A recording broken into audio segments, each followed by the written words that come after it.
Okay, guys, so we are, hello everyone and welcome.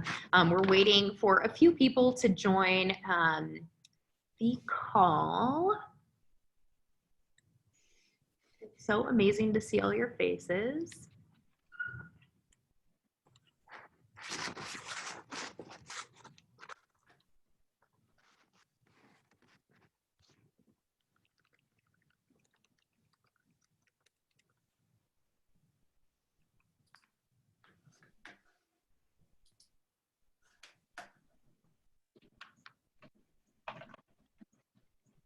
Look at all these amazing event professionals. John, you're a black box. We'd love to see your face. You want.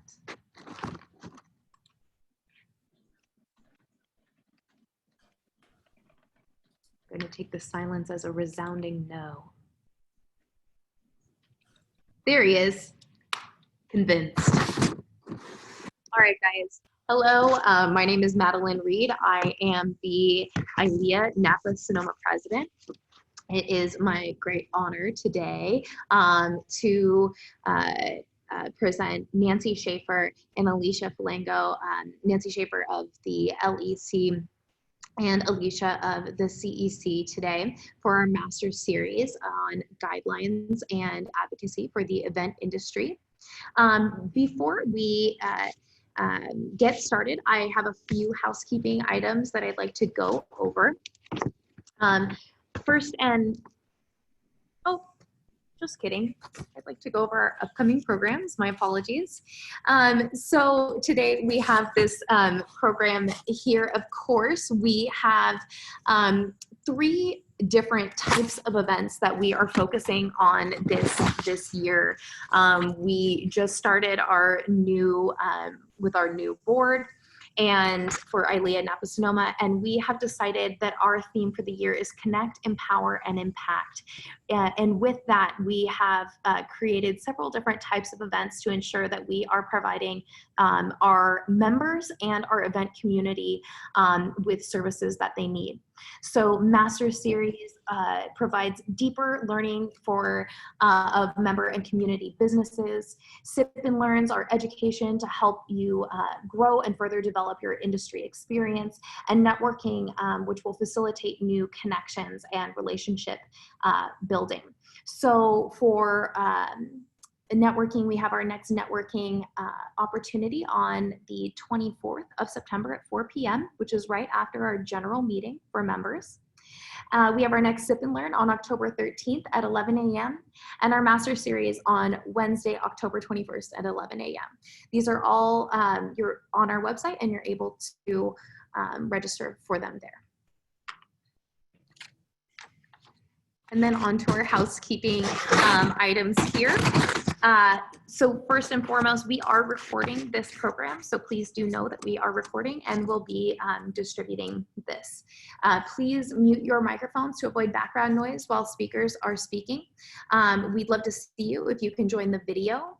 Please use the chat box if you'd like to comment to everyone. And if you have any questions, please chat ILEA Napa Sonoma, the user ILEA Napa Sonoma. And like I said, this meeting is recorded.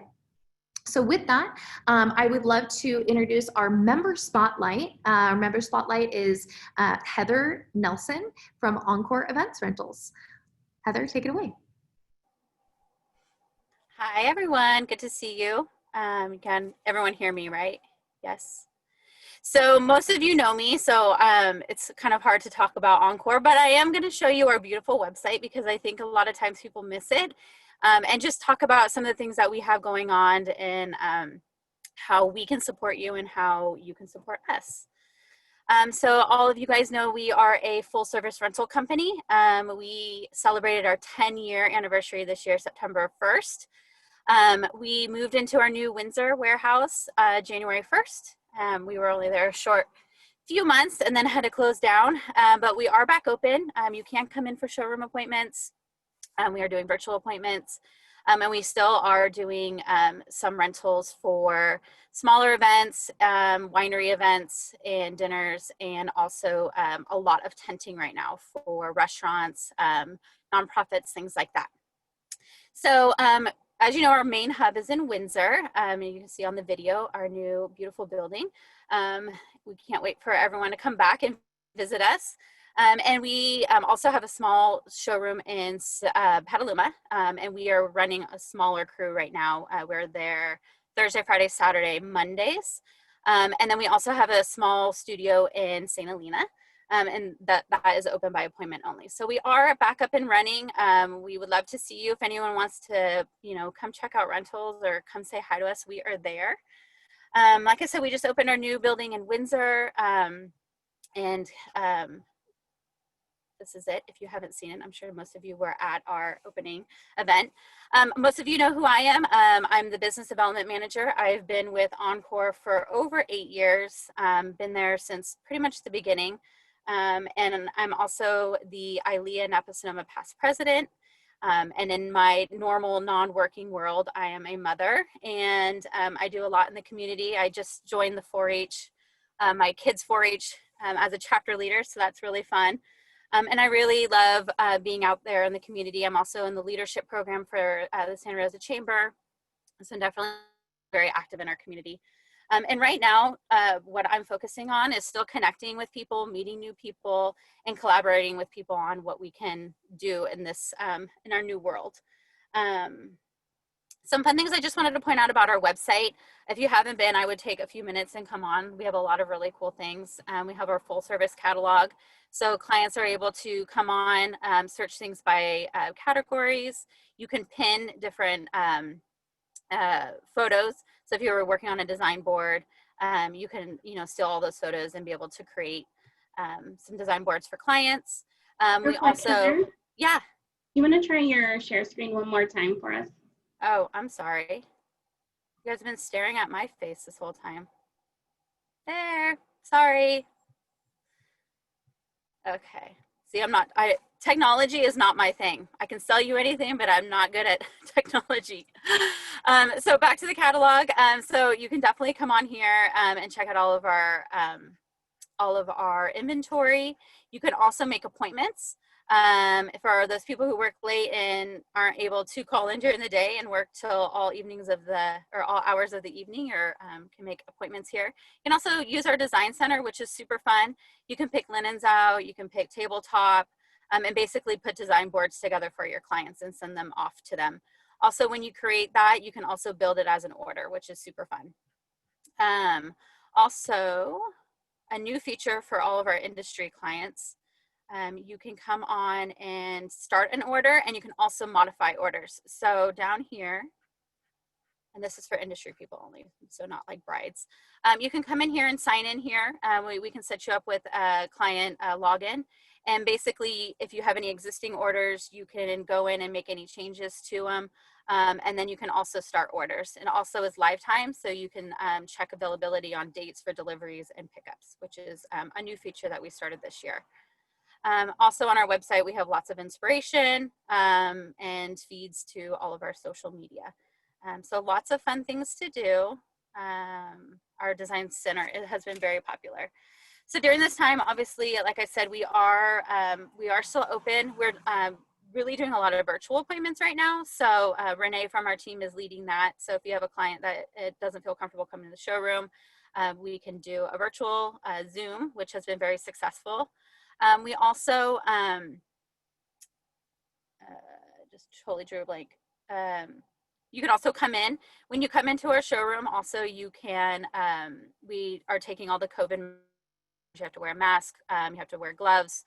We keep 6 feet apart. Our sales consultants are the only ones touching products, so we really give the client an experience of like, sit back, relax, point and pick, and we will help you design. We also have been expanded our delivery locations. So now we are going to Marin, we go to San Francisco, South San Francisco, Mendocino. So we're definitely opening our delivery areas, which is exciting. And like I said, our biggest thing that we've been working on right now is long-term tenting. So for wineries, for restaurants, you know, a lot of people are concerned about if this continues, what we're going to do for outdoor seating when it's raining. So that has been a big focus for us currently for the winter months. And really my job right now is I'm here to collaborate with vendors. if you just want to chat, if you want to bounce off ideas, if you want to, whatever you want to do, we're here. So let me know how I can support you, how Encore can support you, how ILEA can support you. I'm here. So thank you for having me today. Thank you so much, Heather. Yeah. So I'm going to pick up screen share, and I'm going to quickly run through. I think we're all living in the events world, so we're staying familiar with the local guides, but we wanted to do a quick update of where we are today in both Napa and Sonoma County, since we know that both are often under different guidelines. So we're going to start with Napa. Right now, their risk level is substantial, which is second in the tier of 4 that the state has outlined, and I'll show those as well. Weddings, ceremony only, indoor with modifications, so that's max 25% capacity or 100 people, whichever is fewer. They also outline gatherings separate from weddings. So if you go to the Napa site, you can see these listed. Gatherings continue to be listed as not allowed. I'm going to show you a difference of how Sonoma lists that indifferent to Napa. But that's the status as of today for Napa. Faith-based, and the reason I have this in there is that per the state guide, this is what they're going to refer us back to, especially on the wedding side of things. So same as weddings, 25% capacity or 100 people, whichever is less. We are recording today. We will also be sharing this. And so I've linked both of the locations from which we pulled the data. You may see us at future programs kind of open with this. So at all times, we're staying up to date on where we are in Napa and Sonoma County. So moving on to Sonoma. Sonoma. Weddings, ceremonies only, just like Napa. However, in Sonoma County, we are risk level widespread, which we are at the highest in Sonoma County on the 4-tier basis. So only outdoors is allowed at this time. So they've specified what outdoors means with the modifications of physical distancing, number of attendees. And then on Sonoma's site, in difference to Napa's, they have actually stated wedding receptions or parties aren't allowed at this time by the state. So Napa doesn't have that listed. Of course, we know that that's state guided. Both Napa and Sonoma fall under the state guide for this. So it's the same for both. It's just listed slightly different for Sonoma County site. Gatherings is where they do differ a little bit. So in Sonoma County, they have identified that you can be in a group of 12 or fewer. So you may hear them call that a pod or a social bubble. And that's what this is really speaking to, but they do still encourage it to be within your household, just like Napa. Sonoma County site lists faith as worship, so I've outlined that here. And again, we have both links from SoCo Emergency and also the state guide under worship from which this was pulled. Now I will show you maybe the state blueprint. So I'm sure we're all familiar with this as well. This is where we are taking guidance at this time. So the last couple of weeks ago, this was announced for the state of California. As I said, Sonoma County is in widespread purple and Napa County is in substantial or the red category. I've listed out what you see on the right side is what is listed for worship or faith-based. Because they are categorizing weddings in that area, this is what, as we move through the tiers, will be allowed specific to weddings. We still are awaiting more guidance on gatherings, meetings, all of those other social. So this was just to kind of make sure we're all on the same page as far as where we are, Napa, Sonoma, before we roll into our amazing speakers today. And we're going to be hearing on the federal and the local level from Nancy Schaefer. And Nancy is president of the Live Events Coalition.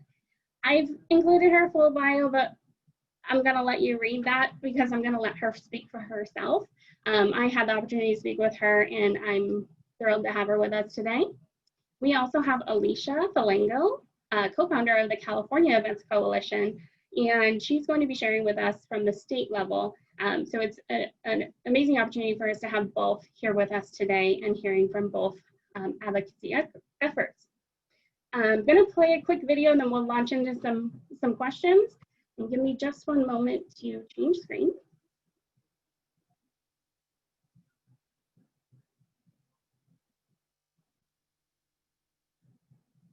And you should hear and see if someone wants to give me a thumbs up.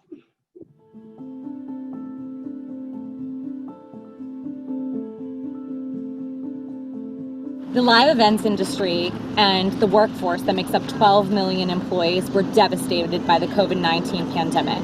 We were the first to go offline, and we will be the last to come back to work. March 15th, the starting of the epidemic, what looked like would be a wonderful year in the world of catering and special events just ended. March 15th was the end of the year for all of us. Tonight, the DC events industry came together to really show their support for each other and let Congress know that we need help. You'll see 48 tables out on the mall. Each table represents 250,000 members of the live events industry workforce, which add up to 12 million members of our workforce. On a normal night, there'd be hundreds of waiters here, hundreds of staff from various fields. Tonight, there's nothing. It's devastating. There's no business. Everyone's out of work. I am just one of many members of this industry that have faced major cancellations and reschedulings this year. We're guessing that about 80% of our industry has been rescheduled or canceled, which is really a hardship for a lot of folks, and a lot of friends in my industry are not going to be able to recover.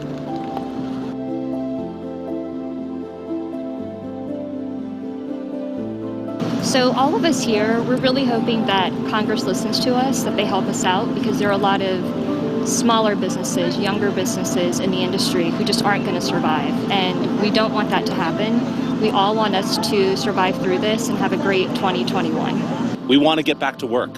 A lot of us have had to make hard decisions in our businesses about furloughing employees and letting other employees go. And we really want to be back at work, and we want to do more.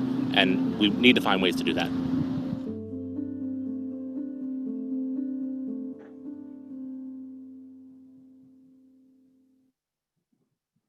Okay, and now it is my pleasure to launch into some Q&A with Nancy and Alicia. At the end, we will wrap back around with any questions that you have that may have gone unanswered. But we've tried to position some questions we know the industry locally has. First and foremost, I want them to tell us a little bit about themselves, what they were doing before March and all of this hit, and how they became involved. And Nancy, if you want to take that first. Sure. Hi, everybody. First and foremost, it is truly, truly a pleasure. And on a side note, it's truly an extra pleasure to be with you because I grew up and family is still there in Berkeley, California. So you all are inside me. And as I tell people, you can take the girl out of Berkeley, but you can never take Berkeley out of the girl. So it is nice to see familiar Northern California faces. And I'm sorry, as we were watching that video, I realized it's a little bit depressing, and we all know it. But part of the reason that I wanted to share it with you is it is one of the assets that we have, and we have many at National that if anybody needs them, we have them, and they can be used for anybody that you may want to share them with. So to give you a little bit of a background, in early March, a group of us in Washington, D.C. had come together under Roger White's request, who you just saw in that video. And he brought 7 of us together to just kind of have a support group and to just be able to say, holy crap, what's about to happen? We saw the writing on the wall in DC. There were lots of very, very fast moving changes and lots of cancellations, as you all know, things that had to happen. And we thought it was just a small group of us that just needed support, which is one of the most critical parts of, I think, where we all are right now, is to remember that we are all in this together. We're not alone, and that there is support. But people got wind of the fact that we were meeting, and they asked us to kind of let them in. And so we did, and we became the DC Event Coalition. At the same time, there was a petition that some of you may have or may not signed that was on change.org that was put up early March by a gentleman by the name of Isaac Rothwell. And he and several of his colleagues were frustrated and scared and didn't know what to do. So they threw that up, and Isaac has said to me many times, I went to sleep thinking, maybe a couple of hundred people will sign it. And he woke up the next morning and there were 10,000. Fast forward to today, there are 475,000 signatures on that.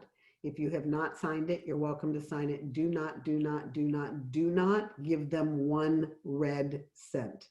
They're crooks. They keep the money. That's a whole sidebar. But being involved in the DC Coalition and also running my small strategic event planning company, which I've had for 30 plus years, Isaac reached out to DC and said, hey, would one of you guys like to become involved? And so a colleague of mine, Lynn Stout, got involved, but she also runs venues and got very, very busy and said, Nance, can you step in? And I said, sure. And I joke, I didn't plan my pivot. If you had asked me on March 1st, would I be the president of a national advocacy firm fighting day and night to save the industry that I love more than anything? My husband's upstairs, he can't hear that. More than anything, I would have told you you were crazy. That's not happening. No way. Now, I come from a very long line of activists in my family, but I wasn't that person. I work with nonprofits, and I thought that that was my activism. And apparently this was somebody else's plan, and this is where I am. And so I spend literally 12 to 15 hours a day working with amazing people like Alicia and the California Event Coalition and other coalitions throughout the country with our advocacy firm, basically advocating on behalf of all of us that we need help, that we were the first to close and we will be the last to open. And so we have a unique set of needs and a unique set of understanding. And in addition to that, basically educating the world on who we are and what we do. And that when you attend an event, you walk in the door, it's done, it's finished, it's set, you're a guest. You have no idea what it took to get there, and you'll have no idea what it takes to break it down. And so along with advocating to our elected officials to educate them, we also had to educate them on what we do. And that's what I've been doing for the last, we calculated it, 180 days, which is about 6 months. And so that's how I got to the Live Events Coalition. Wasn't planned, but I'm honored and humbled every day to work on behalf of all of us. And I told Samantha that the silver lining to this is this. The silver lining to all of this horrificness is meeting amazing people across the country. It's being able to bring an industry together that I think has been very, very splintered throughout the years and decades that we've been around. So I focus on that and remember that we are really strong human beings and we'll get through this. So that's my story. Thank you, Nancy. And Alicia, if you want to share a little bit about yourself and how you've become involved. Sure. And first I'm going to apologize. I am having horrible Wi-Fi and my hotspot is failing me. So hopefully you guys will be able to hear what I'm saying. Fingers crossed. So thank you so much for having me. My name is Alicia Falango, and before this mess started, I am the owner and founder of Alicia K Designs, and we did anywhere between around 75 plus events per year. And I was busy being a planner and a producer, and I absolutely loved it. And then the COVID hit, and I went straight into worker bee mode and worked through PPP and SBA, and understanding how hard that process was made me realize that this was going to be a marathon for us to survive, just knowing how hard that was. And at the time that I was dealing with all of that, I was also writing letters to local politicians and just asking for assistance and what was the plan. And This especially came to fruition after the first round of PPP ran out of money. I got very, very active at this point because I didn't know anyone that received the money in events. So I was like, something's wrong. So I personally started writing a lot of letters. I started sharing those letters on social media. It was just me being just a ticked off girl wanting to verbalize to the world what I was trying to fight for.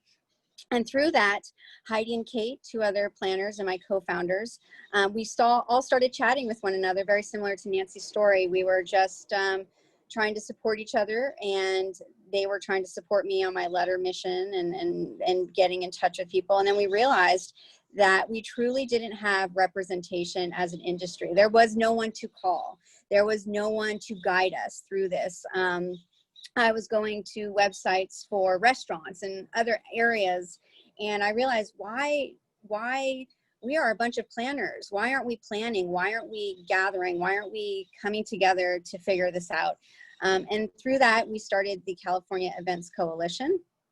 And now it became a beast. It was just the three of us just fighting. And then all of a sudden we're like, wow, this is a lot. There's a lot of work to be done. So we've since grown with our advisory board and different committee members, and it's been a slow process. We learned so much from Nancy. And I think and again, I don't know what the original question was just because I got cut off, but so if I'm rambling, let me know. But really, our goals are for advocacy and education within the industry, and also creating a unified front with national, because the politicians, we are bigger in numbers, we are better in numbers. So it's not just about us fighting for California, but it's really a part of us being a part of a bigger machine and making sure that the language and what is happening on the national level is getting to us in California, and we're contributing to that. Awesome. So you covered what I asked, plus a little bit more of what I was going to ask next. So There you you're go. ahead of schedule. So you told us a little bit about how the coalition was founded, and thank you so much for sharing the mission and the purpose. Nancy, I know you shared how it was founded. Do you want to share a little bit about or any more detail on the mission and purpose before I move on? So much like Alicia, I have always found it perplexing that there was not an organization that supported our industry, that there are many organizations that support many different verticals, much like ILEA. You've got ILEA, you've got NACE, you've got MPI, you've got convention and visitors bureaus. You have all of these different verticals, but there's nowhere for anybody to go and talk about what I refer to as the live events industry, which in my mind, when somebody says, what is that? The live events industry covers anything that you are invited to, you buy a ticket to, or somebody gives you a ticket. That is the live events industry. So it's concerts to quinceañeras, weddings to trade shows, galas to sporting events, anything and everything. So when we started, or when the grassroots of this all began, our mission is very simple. It is to advocate on behalf of our industry on a national level, to make sure that there is a lobbying arm to support our industry at the national level. The game is played a little bit differently, but we have to have all of the states doing it at a state level, and then national works on top of that to do that. In addition, it was to support and provide resources for our industry. And our hope and our goal is that it will be a long-term organization, and that the organization long-term will continue to be the voice unified of this industry. When we contracted with our lobbying firm, they're a creative advocacy firm. In Washington, D.C., the word lobbyist is a bad word, so they've changed it to government relations or government affairs. But the first thing they asked us was, don't you have a trade association? And we said, no. And they said, no. 12 million people that generate $1.3 trillion have to have a trade association. And I said, no, we don't.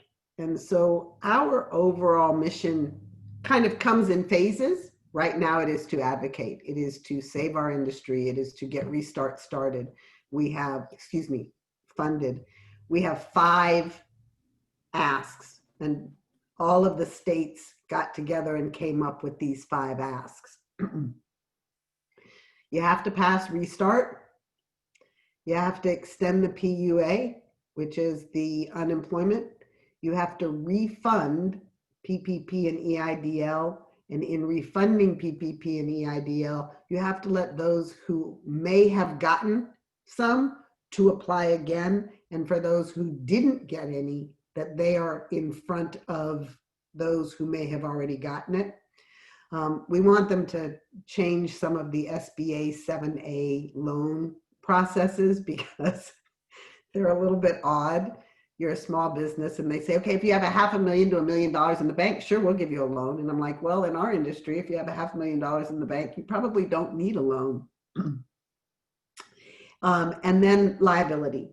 And that's, one of the sticking points is that when we are able to go back to work, we want to make sure that none of us are held liable if we have all done exactly what we're supposed to do. So in addition to all that, we've started to partner with other organizations. And one of those in particular is something called the Event Safety Alliance. And I don't know if anybody has ever heard of the Event Safety Alliance, ESA. Full disclosure, I had not until I started. And we are going to work side by side with them to help come up with those reopening guides and those health and safety plans, because ESA primarily was focused on the concert industry. And many of us on this call know that there are safety issues on our side that are very different than a stage collapsing, though a stage could collapse. So that's where we are, and we continue to fight every day. We have I know many of you have, and if you haven't, to sign Alicia's You Join letter. We also have one on national. We have a Twitter campaign right now that's going on. We all have to become advocates, and we have to speak really, really loudly. And as our lobbyists say on a regular basis, do not take your foot off of the gas pedal. The game is not over, and it may not feel like we have power, but we do. We have power in numbers, and we have power in the fact that we have a common denominator that we are all speaking from. Perfect. And you naturally led into the next question that we had for you, which is letting us know who your members are and how ILEA and our local events community can get involved and have a voice in the effort. Absolutely. So unfortunately, it looks like she disappeared on us. So I will repeat it when she comes back on. First and foremost, I dropped it in chat just in case because I saw her drop off. First and foremost, I want you all to become members or supporters of the California Event Coalition and provide Alicia and her team with any and all support that you can. I'd like you all to become members of the Live Events Coalition. The Live Events Coalition membership start at $25. And that was because we understood perfectly well where everybody was. And all membership dollars are being raised to support our advocacy efforts and to be able to pay for lobbyists who in our next lives we should all become, because they get paid ridiculously well. In addition to that, I think there's 2 other things. You want to sign the You Join letters, you want to get active, you want to figure out whether or not you have any access to any of your elected officials. So go through the 7 degrees of separation. And if you do, then you can speak with Alicia about how they're reaching out directly to your state representatives. You can also reach out to us in national, and we can help guide you. We're currently doing some fly-ins. For any of you that are in the meetings industry, you might know that term. It used to be called Advocacy Day when we could go in person, and now unfortunately it is called fly-ins because they're virtual meetings. To meet with elected officials to say, this is who we are. We are 12 million strong. We are $1.3 trillion worth of the economy, And in fairness, guys, we think that these numbers are low, because that's the other challenge as an industry we have run into, which is there are no overarching numbers. So there's numbers for meetings and trade shows, there's numbers for the wedding industry, there's numbers for some of the concert industry, but there's not an overarching number. So we basically took all of these numbers and kind of aggregated them and put them together. I still don't believe that they're accurate. Our ecosystem is massive, and I think it's the story that we all have to tell, which is really, really important. My family half the time has no idea what I do, and I've been doing it for 30 years. They're like, I had no idea. And I'm like, yeah, I know you had no idea. Until I say, nope, I can't be there to produce your event. And they're like, holy crap, that was a lot of work. And I'm like, so, you know, again, I think that the most critical thing to do is reach out to Alicia and the CEC and support and be active locally. Would love for you to join the National Coalition. Please sign our You Join campaign letter. We've sent about 7,000 letters at this point, along with Alicia's, and look for that 7 degrees of separation. And if you have that 7 degrees of separation with any elected official, you're to let me know immediately and Alicia know immediately, because Yes. that is how we get in the door. You have to know somebody, and our elected officials only want to talk to their constituents. Because remember, every single one of them, at least on the House side, is basically up for re-election. They are playing politics with our lives. They're playing politics with all small businesses, restaurants, and any of us that are hurting. And they need to hear from us. And they need to hear loud and clear that November 3rd is coming and you cannot abandon us. So there's a new hashtag that went out today called Do Not Abandon Us. And the us is intended to be you period, s period, as in us and us. So I think that those are the main ways that you can support and become active, is become an educator, become an advocate, support Alicia and her team, as well as if you want to get active on a national level, let us know. And we're always looking for smart, talented, committed volunteers. You know, we believe that if reopening had been left to the event world, we'd probably already have it all set, tied up in a pretty bow and ready to go. We understand logistics. We understand people. Hi, everyone. I'm back.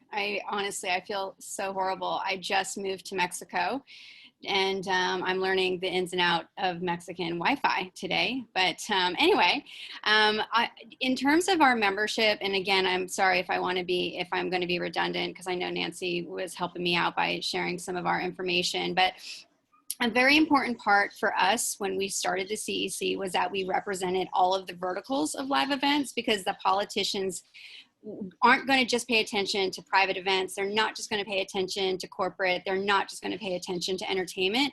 It's when we're grouped together. So that was a really big hurdle for us, because we had to cross over into these verticals and get to know people within each of these verticals.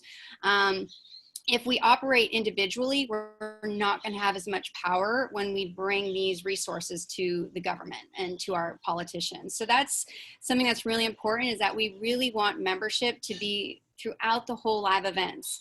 We want roadies, we want chefs, we want every single person that touches an event to be involved. We are creating right now like a flow chart of like are actually.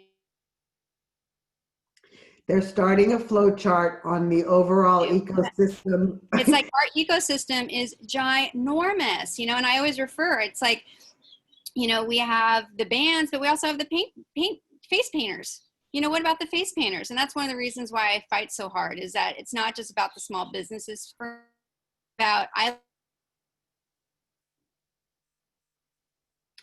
So I will go into, you know, am I here?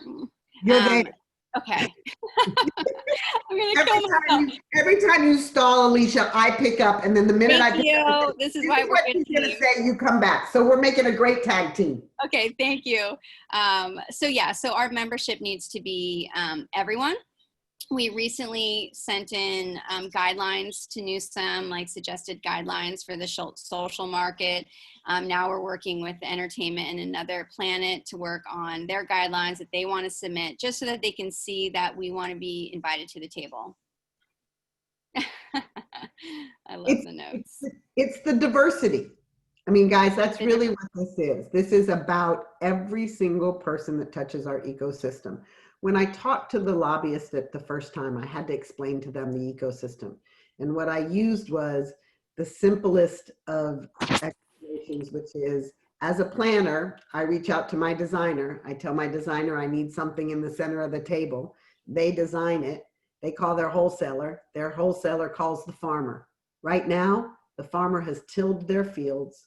The wholesaler has nothing on their shelves. The designer is not creating anything, and this planner is not working. And they were kind of blown away in that they said, I never really thought about that. And the truth is, we've all lived in a really beautiful bubble, and we haven't thought about how far our reach is. You know, when we think about sporting events, you think about the person who is the concession stand worker to the ticket taker. At an event, the valet that nobody ever sees, and I always feel bad because I forget to get them food. But we are a really vast industry of exceptionally talented and highly skilled professionals. And that's the other part of this, is that as horrific as this is, my belief and one of my main goals is that we will come out of this as a far more respected industry than we may have gone in it. You know, where, you know, people are like, oh, you just plan parties. And you're like, well, when somebody gives me $250,000 to $1 million to budget and spend, I don't really consider that just a party. And I think that those are the things that are so critical, and the opportunities that we have right now, which is how we do absolutely impact the economy, the employment opportunities, and how, in addition to that, we impact outside of our industry. So how many nonprofits have gone into a panic going, I can't produce an event which provides me with my unrestricted funds? So there's a misunderstanding. Everything's an event. There wouldn't have been an RNC, there wouldn't have been a DNC without event professionals. And so our job is to really talk ad nauseum outside, not to ourselves, but outside, and pull the curtain. That's been one of the hardest things. None of us are the people that like to stand on the stage. We're the people that are behind the scenes. We're the people that, you know, for all my career, I tried to hide. I might be out on the floor at a gala with a headset on and a long gown, but I'm still not part of the event. So it's really important to educate, and it's really important to support one another, and to remember that we are a 1,000-piece jigsaw puzzle. And if there's one piece missing, we're not complete. And so the verticals are really important, and the value that we place on one another and each other is really important. Amazing, both of you, like, super great message. Thank you so much. I am going to ask you just one more question, and it's kind of a on the spot, think off the top of your head kind of question. I'll put it in the chat as well, and then I'll give you both an opportunity to expand on anything we didn't cover before we launch into any other questions from our group. So what are some ways that you've seen event professionals creatively working within the allowances to have safe events?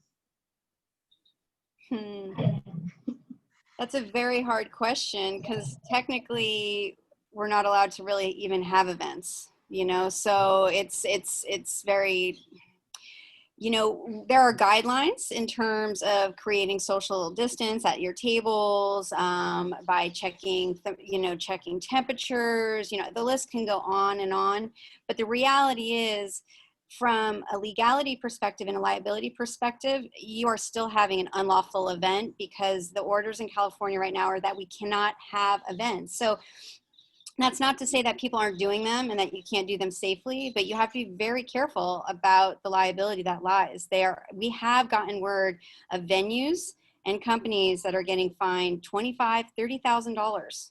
So this is real. This is, and I'm not saying illegal because it's not a law. I'm saying unlawful. There is a difference there. But so it's tough. I do feel, you know, one of the things that frustrates me the most right now is that they've somehow allowed for restaurants to have outdoor dining, but we can't do a small outdoor reception. That makes no sense to us, you know. So why can't we do the same when we can contract trace? But the reality is, from a legal perspective and working with government, we really shouldn't be doing events, you know, and that's whether we agree if it's fair or not. That is just, it's unlawful to have events. And so if you are the caterer, if you are the venue, if you are the planner, your liability right now in California is pretty steep. So yeah. So I know that's a Debbie Downer, and I know that's not what anyone wants to hear. But I think the safest way, if it were me, is backyard events at your own home, you know, where you can contract trace, where it's your own social bubble. So it's people you're already interacting with. So people having these micro ceremonies, the least amount of vendors involved, which is hard because we're the vendors, so we want to work, right? But if it's from a private person's perspective, the safest way for them to have an event is on their own property. You know, ordering the food, not have it served. I mean, that's just the reality, and it's not a fun reality. And that's why we need to work together to be heard, so that they can help us figure out ways to have events safely. Maybe we can't have the huge conferences for a couple years. You know, the CDC just announced today that the vaccine isn't going to be available until second or third quarter of next year. And they have said that concerts and conferences go hand in hand with that vaccine. So let's maybe then push our fight to say, how can we do it in our backyards? How can we do it at a winery? How can we do it responsibly? Right now, they're not giving us the tools and resources to do so. We're doing that on our own. And that's wrong. That is wrong. That is the main issue that we have here. We shouldn't be figuring this out by ourselves. We should be able to call our politicians and have them talk us through it. They took restaurants seriously. They took bars seriously. They came to the table and they figured out bars. So one of the things outside of California, just so I can give you maybe some positives, you know, my husband is English and I've never wanted to move to England, but during this pandemic, I'm like, wow, one prime minister, one set of rules, we shut a country down. We have 50 states, Lord knows how many counties, and everybody is different. So that is a big, massive part of the battle. So while I understand what Alicia is saying in that we want them to give us the answers, the truth is we have to give them the answer. So we have to teach the politicians what we believe would be safe, because we understand human interaction better than they do. So, you know, a lot of people here, one of the things that people are talking about, and we've talked with ESA about, is that you're going to have a health officer on site. A compliance officer. Yeah, that is a medical professional, not just somebody that you have assigned. Okay, you're in charge of health. That's a medical professional. That's not the EMT. That is a person that is going to be there to truly, truly watch. The other things that are, I think, important and critical is the manner in which we interact with our clients. Clients look to us to be the experts on all of the things that we have always done. In addition to that, we're going to have to say, these are the rules. You have to agree to said rules. And if you do not agree to said rules, and we have a lot of people who've done this, they have actually put it into their contract that they have the right to basically leave, so that we're not putting our own in trouble. Again, think about how people work. I get the restaurant situation, and it's frustrating and it's annoying, but I also understand why they're getting pushback. If we have a wedding with as many people as I can potentially put in a large restaurant, I don't talk, well, I do, but most people don't talk to the table next to them and they don't interact with the table next to them. But at a social event or even a corporate event, you do. So how do you make sure that guests are safe? You know, putting dividers on tables, that's not going to work. Drawing a circle around a table and making sure it's 6 or 8 feet away from the other one, those things aren't going to work. But a lot of this is making sure that your clients are in 100% agreement with you, particularly when California can go back, that they are going to enforce this. That if you see someone, if it's a masked event and you have to wear your masks and there's somebody not wearing a mask, and you go up to that person and say you have to put your mask back on, if that person says I'm not going to, then the host or your client is required to escort that person off the property. So while we still are hospitality and our job is still to make sure that an experience is memorable and impactful, we also now do not have to accept things that put us in danger and that we know put our guests and our clients in danger. And it's a hard pivot for all of us because that's not who we are. We're the group that turns around and says, no problem, I can fix that. That's my job. And then we fix it. You know, I joke, if we stop performing miracles, maybe they'll stop asking for them, but we're miracle workers and we make those things happen. So, you know, I think about what you would believe would be safe and how you would make that happen, and share that with one another and come up with ideas and methods in which we can become safer overall. The truth is, it's not a bad thing to think in general. I think we're all going to have safety plans that many may not have before. You know, it used to be, for you guys, it's earthquakes and fires. In other places, it's hurricanes. So you guys as Californians are a little bit more prepared, but it's going to look different and it's going to feel different. It doesn't mean it will be bad. It will just be different, and we're all going to have to kind of come to terms. But we don't want to leave it up to politicians. They don't know what they're doing. They can't pass a bill.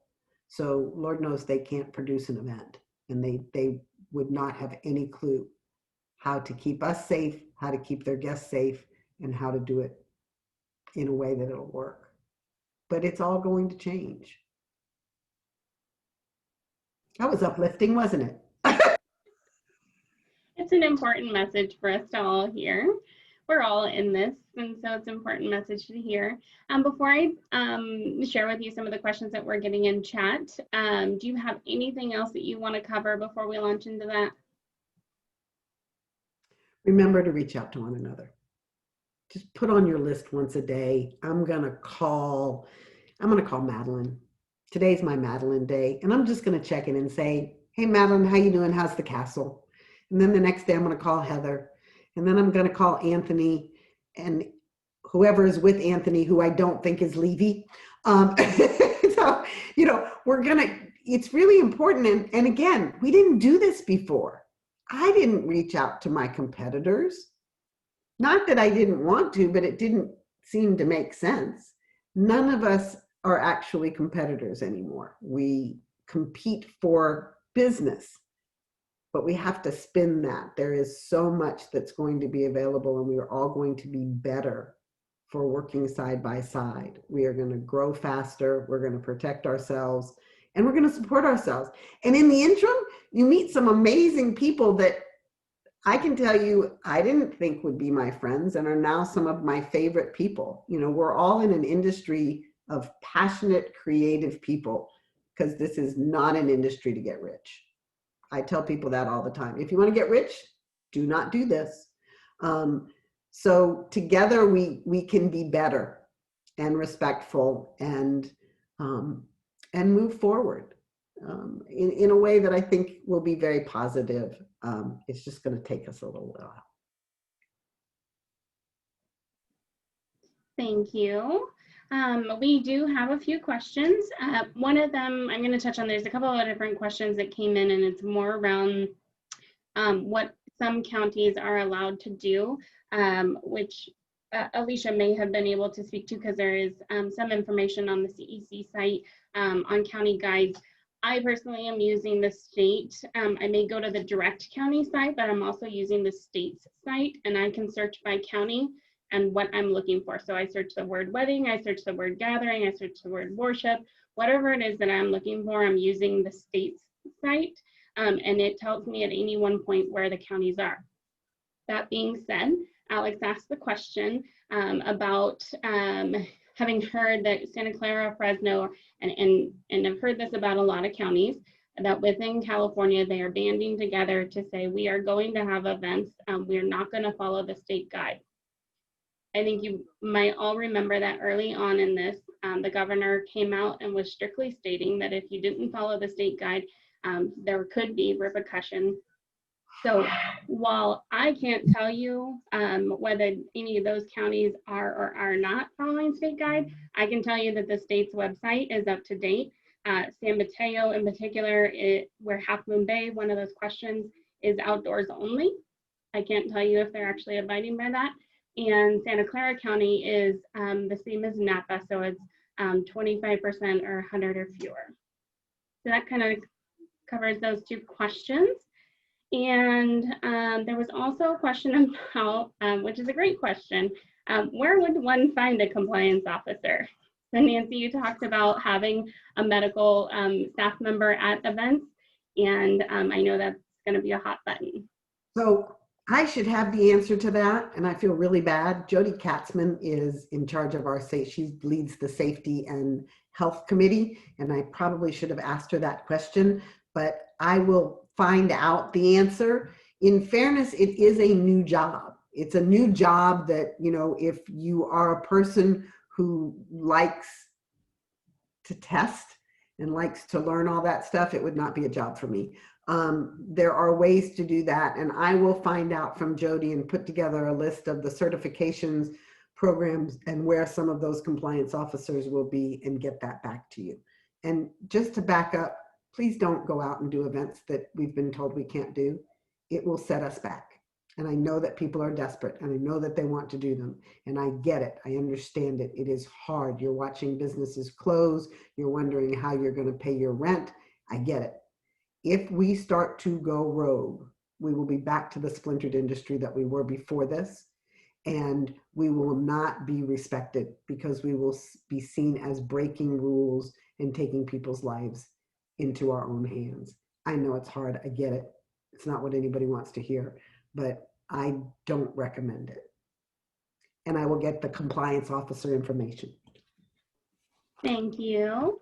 And another question was around Napa Sonoma. So the question is, it says that ceremonies are allowed. Is there a specific number? Currently, because Napa is in the red category or substantial, they are allowed outdoor ceremonies, and they are allowed modified indoor ceremonies, so 25% or 100, whichever is fewer, 25% of capacity of that space. For Sonoma County, there is no indoor allowance at this time. It is outdoor only, and the county's site does state that it's technically social bubbles or groups of 12 or less. So they haven't given a capacity count for weddings or at this time. However, if you look at, and we're going to share the deck that I shared earlier on, if you look at worship, so for the county of Sonoma, worship is falling outdoors only. And I'm just going back to make sure I say it correctly. That also does not have a capacity. And so we are outdoors only, physical distanced, and they are still looking at ideally the 12 or less, ideally household. Let's see. I think that we covered all of the questions. Did I miss anybody's question? If so, you can kind of raise your hand if you're on video and I can unmute you. Okay, as I said, or feel free to drop it in the chat still. As I said, we're going to be sharing this. So anybody who obviously wasn't able to attend today, but also all of you can kind of listen back through if you want to share it with your teams. We're going to have information like this live on our site as well. I'm going to welcome Madeline to come back on and just kind of close us out. One quick thing, Madeline, before you jump in, and that is check out the others. The only other state that I know is the DC Events Coalition, and we do webinars every Tuesday. If you go to their event website, which is DC Event, not plural, coalition.com, you can see what the webinar is on. Everybody is welcome. We encourage anybody and everybody to come. And then on Thursdays, we do a diversity webinar as well. So you would just look under diversity and that would give you that. But look at other places if you have interest and reach out across the states. I think that that's great. And National will be hosting some of those as well in the upcoming months. So that was a great note. We're going to share some of those links as well. Now I'll be quiet. Thank you so much, Nancy. Thank you so much, Nancy and Alicia, who I think had to hop off, for being a part of this today. I know that I can speak on behalf of everyone that's here. We are very grateful for your advocacy and look forward to supporting you in your efforts as we move on. On behalf of ILEA Napa Sonoma, I see that there are several people that are not members on here. I just want to reiterate for anybody that hasn't or that wasn't able to be at the very beginning of this call. This year, we are focusing not just on members, we are focusing on our community. We know that times are tough, and just because you're not an ILEA member, that doesn't mean that we're not here for you and supporting you. Our theme this year is empower, impact, and connect, and we are trying to do this through all of our educational and networking events that we have. Next Thursday, September 24th, for our members, we have our annual general meeting, which will be at 3 p.m. And then immediately following that, we have a networking opportunity at 4 p.m. Please register. Love to see you there. Our next Sip and Learn is on October 13th at 11 a.m. And our next Master Series will be on October 21st at 11 a.m. We hope to see you all there. And again, if there's anything that we can do as a board, or I can do anything for you personally, please let me know. You can email us at info@ILEANapaSonoma.com. Thank you guys so much. And have a great afternoon. Sorry. Okay, bye-bye.